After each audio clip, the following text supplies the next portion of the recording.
You ask Tiger to solve. This deals with linear equations with one unknown. The final result is x equals 4.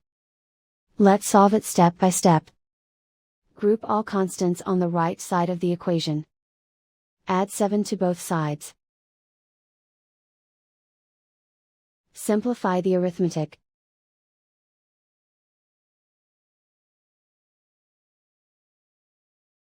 Isolate the x. Divide both sides by 5. Simplify the fraction.